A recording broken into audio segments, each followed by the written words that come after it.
Ladies and gentlemen, my name's Stryftek and I'm here to ask and answer one simple question.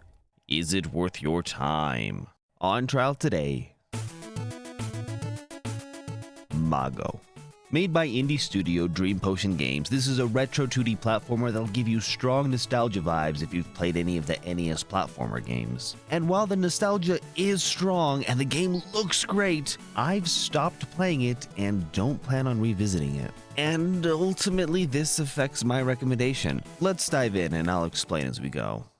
The game starts off with the princess being taken and now you must rescue her. Very much Mario vibes. And that's basically the whole story, at least all that I was able to see. And that's fine, games don't need much of a story. But without one, there's going to be far more focus on the other elements of the game, and they're really going to need to be on point. And likewise, graphics don't need to be current gen or hyper-realistic to be considered good. Mago has an incredible pixel art design and a soundtrack that really brings it all together. Everything here had makings of a potentially great game, but it was the gameplay that really let me down.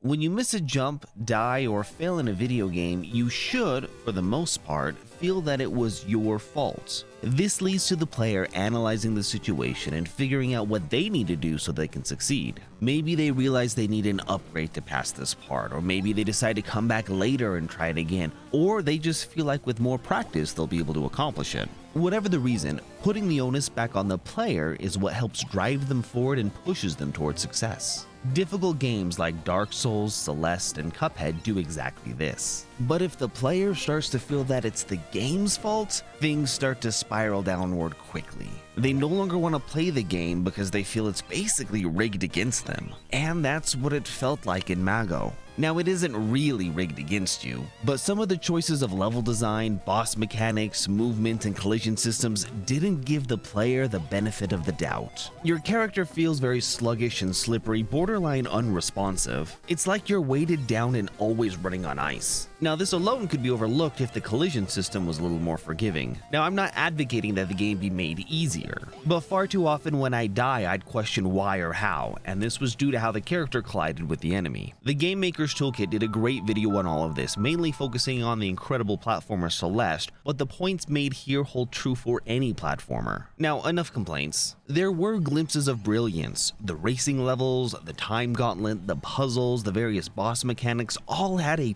ton of potential. I really did like what I saw, and that this was made by a team of 5 people is absolutely incredible. The making and releasing of a game is a monumental feat, and I applaud them for what they've done. They made a great game, and judging by the Steam reviews, it is being very well received and highly praised. It just didn't end up resonating with me. So, is it worth your time?